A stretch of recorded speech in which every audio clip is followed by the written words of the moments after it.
Leader seperti apa yang diinginkan oleh anak-anak lahiran tahun 90-an? Ikuti terus sampai habis supaya kamu makin paham.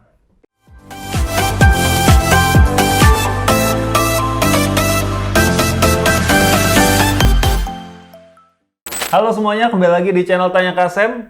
Kali ini gua ngebawa satu tim gua, yaitu Indah. Indah, kamu lahir tahun berapa? 99. Lahir tahun 99.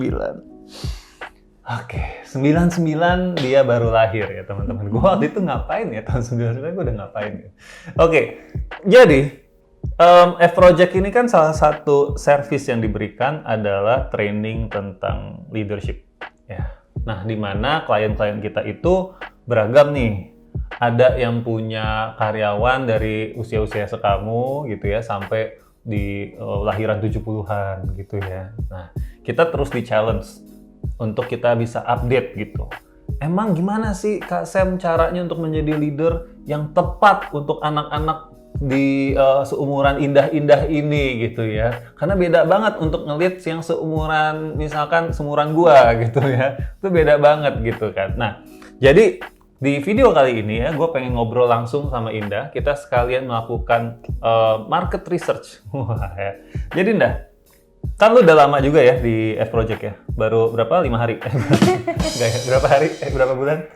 Mau 3 bulan. Mau 3 bulan. Oke, 3 bulan ya. Selama 3 bulan ini lu ketemu banyak business owner. Iya, benar. Betul ya? Lu udah ketemu siapa aja yang lu ingat business owner? Business owner. Mungkin bukan ke business owner ya, cuman kayak beberapa perusahaan. Cuman kan dari situ kita jadi tahu kultur dari perusahaan itu. Tapi lu kan udah ketemu sama yang punya rollover. Oh iya. Betul ya, lu udah Benar-benar. punya yang ketemu yang rollover, lu udah pernah ketemu sama siapa lagi? Kalau business owner baru rollover. Rollover ya? Iya. Ya, lu udah pernah ketemu yang punya F-Project juga ya? Oh iya, benar, Iya. setiap hari.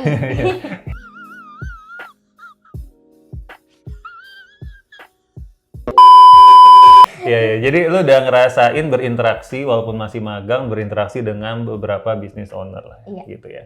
Oke, nah dari interaksi lu dengan para leader-leader yang ada gitu ya, juga manajer-manajer ya, lu pernah ketemu sama manajer-manajer dari Dana, Iya. dana.id ya, karena lu ikut di trainingnya gitu kan, dan sebagainya.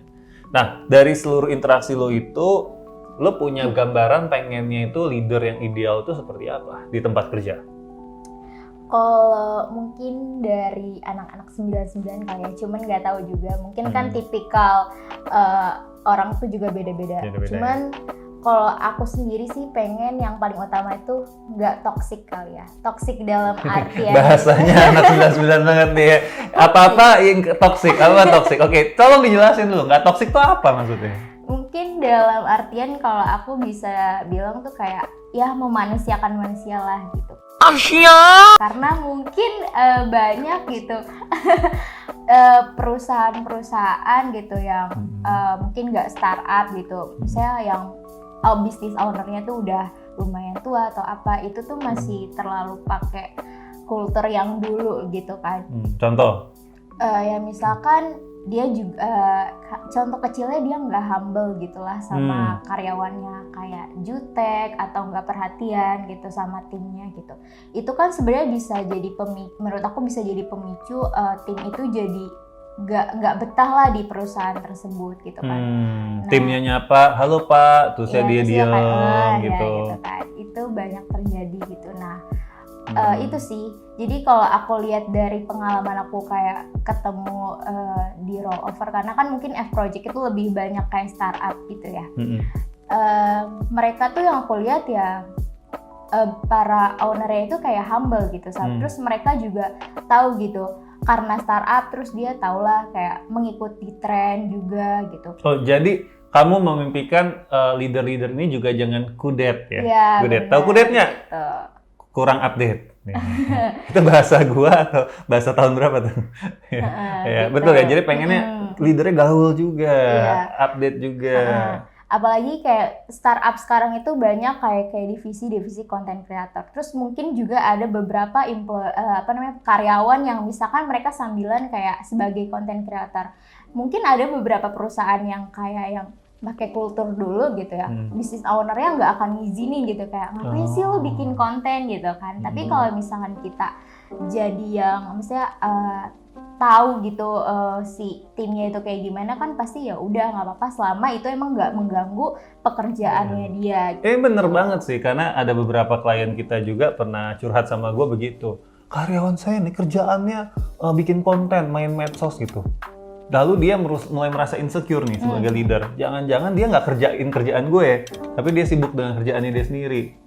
Nah, kalau dari gue sih sudut pandang gue justru begini ya. Kalau lu punya karyawan yang udah jadi selebgram ya, lumayan lah gitu ya followernya. Mendingan lu manfaatin buat jualan barang produk perusahaan lo kan gitu ya. Bener nggak? Bener. Ya contohnya seperti Indah ini ya. Jadi Indah ini sebetulnya juga adalah duta apa dong?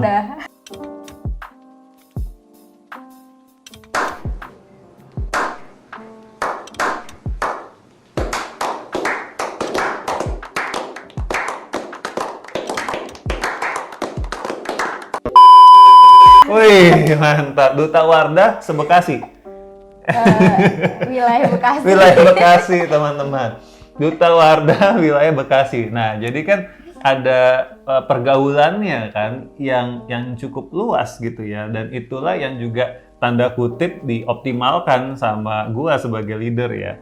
Contohnya adalah tolong dong survei ke teman-teman lo, ini kontennya menarik atau enggak, ya kan? Terus ya coba diliatin gitu ya, karena teman-temannya dia ini cukup luas gitu kan. Oke, terus ya cari-cari kerjaan lo di sini juga nyari-nyari kolaborasi gitu kan. Nah, jadi dengan pengalaman lo itu malah harusnya dioptimalkan gitu ya. Benar. Sampai sekarang juga masih statusnya masih duta Wardah kan sekarang? Udah habis kontrak ya. Udah habis mungkin kontrak bisa ya? diperpanjang. Wow, colongan dia. Oke, nanti di tag ya Wardah. Oke, YouTube-nya Wardah di tag nanti. Oke, kita banyak buat merek ya hari ini, nggak apa-apa ya. Oke, terus apa lagi dah yang lo harapkan dari seorang leader di pekerjaan? Bukan leader di rumah tangga ya, bukan. Tapi di pekerjaan. Terus mungkin lebih kayak ke komunikasi juga sih. Menurut aku itu penting banget, karena maksudnya jangan beranggapan kayak kita leader gitu terus leader tuh selalu benar gitu, dan dia nggak mau dengerin apa misalkan saran dari timnya gitu kan. Itu kan pasti kan biasanya kayak gitu tuh kultur dulu banget gitu ya, kayak gue leader pasti gue bener gitu kan, lu ikutin aja perintah gue. Padahal kita tuh nggak pernah tahu gitu, bisa aja tim kita nih yang muda-muda kan dia biasanya kan research dulu gitu sebelum melakukan sesuatu gitu kan. Nah bisa aja si sarannya tersebut tuh ya emang baik gitu, justru saran leadernya yang kurang efektif. Jadi itu sih kayak humble, komunikasi yang baik itu tuh harus ada sih menurut aku antara leader sama karyawannya. Oke, jadi komunikasi di sini yang di-highlight adalah leadernya juga diharapkan juga mau gitu ya untuk mendengarkan ya, mendengarkan saran gitu ya, karena nggak semua hal itu leader-leadernya juga tahu. Apalagi kalau udah hubungannya sama tren-tren di sosmed gitu ya, wah itu juga gue nggak tahu. Gue sih percaya aja sama Indah. Pokoknya ada apa yang viral Indah gitu kan. Yang sering gue tanyain juga ya. Gue coba aja, kita coba riding on the wave gitu kan segala macam. Oke, ini penting banget ya teman-teman. Jadi sejauh ini gue simpulkan dulu biar kalian bisa belajar dengan nyaman. Yang pertama tadi adalah leader yang humble ya. Leader yang humble gitu ya. Jadi harus deket ya gitu ya. Pengennya nih anak-anak yang tahun 99 ini ya, tahun 90-an ini terutama dari Indah, itu pengennya leadernya itu tidak berjarak gitu ya. Terus yang kedua tadi adalah komunikasi ya, mau mendengarkan, tidak merasa diri paling benar gitu ya, selalu benar gitu kan. Yang ketiga tadi yang tengah-tengah itu lu juga bilang bahwa pengen punya leader yang update ya. Ya, yang mau mengupdate diri ya. Jadi jangan nggak gaul-gaul banget deh gitu ya. Masa bahasa-bahasa zaman sekarang aja nggak ngerti gitu ya. Jadi ya, ini juga penting nih. Memang kosakata mungkin dalam 5 tahun terakhir kosakata bahasa Indonesia itu menjadi sangat berkembang lebih jauh ya. Gitu, banyak ada bahasa Jaksel ya. Ada bahasa apa lagi nih? Ada bahasa Senja apa? Bahasa Senja, bahasa Bekasi ya gitu.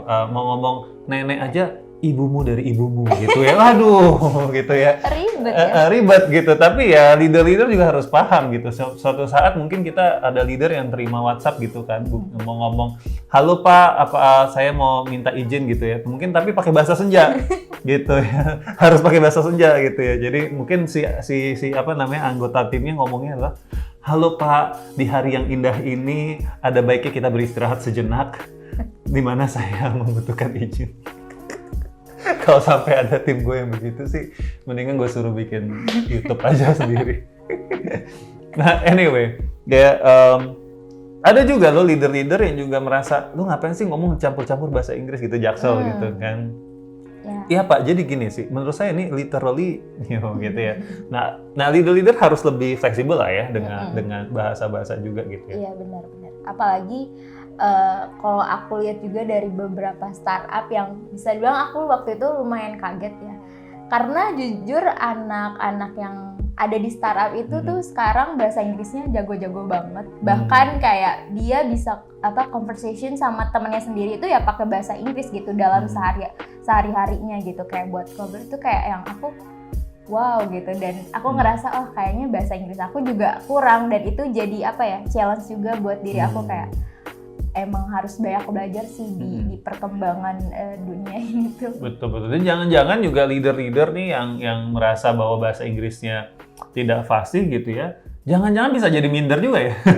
Jangan-jangan saya nggak tahu gitu. Atau jangan-jangan bisa juga membuat anggota tim melihat bahwa kita kurang capable. Nah, tapi ini kan persepsi ya. Persepsi masing-masing gitu. Tapi tujuan dari video ini adalah ingin memberikan teman-teman, para leader gitu ya, ini loh perspektif dari salah satu anak gitu ya yang lahirnya di tahun 90-an. Nah, apalagi dah selain itu dah? Atau leader yang bikin lo ilfeel deh?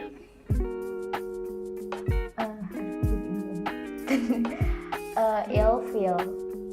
Ya mungkin kalau ilfeel misalkan ya kalau humble juga tadi kan kita bicara humble ya, mungkin bisa jadi humble itu juga bisa ke ilfeel ya kalau misalkan dianya juga terlalu misalkan apa-apa sedikit-sedikit ditanyain gitu kan. Ya itu bisa sebenarnya bisa jadi ilfeel juga sih, karena mungkin jatuhnya kok dia nggak percaya sama gue gitu, atau misalkan kita izin sedikit mau kemana atau kepo. Pap dong gimana ya? Wow, gitu. Leader minta pap. Yang nggak tahu artinya pap, googling sendiri. Gue juga baru tahu padahal. Gara-gara anak-anak ini nih. Oke, jadi leader yang posesif. Ya, benar. Leader yang membuat lo merasa lo nggak dipercaya. Wow, banyak ya tuntutannya guys. Padahal kita sebagai leader gitu juga belum percaya sama mereka. Iya, benar sih. Sebenarnya emang belum percaya sih anyway. Tapi ya itulah ya. Menjadi leader itu sebuah seni ya, dimana kita bisa nge-balance antara menjaga output dan juga memberikan kepercayaan. Oke, ada lagi nggak dah? Terakhir sih, paling aku suka aja sama leader yang emang dia itu bikin si timnya itu jadi berkembang gitu. Jadi nggak cuman apanya nih, badan? ilmunya gitu. Jadi nggak cuman dia tuh tahu di divisi dianya aja gitu, tapi diajarin ke segala hal tuh yang lainnya. Jadi justru lu pengennya itu tahu hal-hal di luar kerjaan utama lu. Benar-benar. Catat baik-baik ya teman-teman. Nah ini ada Suben juga nih kan, dia ngedit video ya. Nanti kita challenge dia ya untuk tahu hal-hal lain di luar ngedit video. Oke? Salah satunya cara membuat KPI. Berat banget ya. Tiba-tiba berat banget ya. Enggak, karena nih kita punya satu lagi nih ya, anak magang yang harusnya udah lulus tapi belum lulus ya. Terus seperti siapa ya? Lo jurusan lo? Ekonomi pembangunan. Ekonomi pembangunan. Magangnya di konsultan HR, kerjaannya ngedit video. Nah, ini kan menarik ya kombinasinya. Jadi, gue sebagai leader yang tadi lo harapkan, gue akan memberikan dia pemahaman di luar edit video. Salah satunya adalah membangun ekonomi. Berarti kan ekonomi pembangunan. Ya, gitu ya. Nanti ya, membangun ekonominya F-Project. Berarti sales dong. Nambah produk baru ya. Oke, menarik. Terima kasih Indah untuk sharingnya. Karena ini lagi puasa, gue juga baru inget lagi puasa ya. Kasian kalau dia ngobrol lama-lama makin kering. Ya ini udah jam 5 sih. Udah jam 5, tinggal dikit lagi ya. Tapi nggak apa-apa, ini sangat insightful. Gua summarize. Jadi pertama teman-teman, salah satu beberapa harapan tentang leader di zaman now adalah satu, humble, jangan terlalu berjarak. Yang kedua, yang update dong, yang gaul gitu ya. Lalu yang ketiga adalah komunikasi yang baik, salah satunya dengan mendengarkan, jangan merasa paling tahu dan selalu benar gitu ya. Yang keempat, dikembangkan juga dong anggota timnya supaya nggak hanya taunya itu saja. Dan yang kelima, yang terakhir adalah kasih kami kepercayaan dong ya. Jangan dikit-dikit ditanya ya, seakan-akan dicurigai, disuruh apa tadi? Pap. Coba kasih tahu dulu, Pap apa singkatannya? Pap itu post a picture. Post a picture ya. Jadi kamu lagi di mana gitu kan? Pak lagi WFH gitu. Oke, post a picture dong gitu, Pap ya. Pak maaf saya lagi di kamar mandi. Nggak apa-apa harus, itu jangan ya. Itu jangan ya. Nggak boleh ya. Jadi itu teman-teman, semoga kalian yang punya anggota tim masih semuda Indah ini sekarang dapat perspektif gitu ya. Mungkin memang Indah tidak mewakili seluruh generasinya, tapi setidaknya kalian bisa mendapatkan gambaran dari video ini. Itu aja dari kami. Jangan lupa untuk subscribe. Dan kalau kalian butuh training tentang leadership, langsung hubungi gua di @samuelamarta atau langsung komen aja di YouTube. Karena kita bersiap untuk meng-custom training leadership yang sesuai dengan kebutuhan kalian. Oke semuanya, thank you dan sampai jumpa.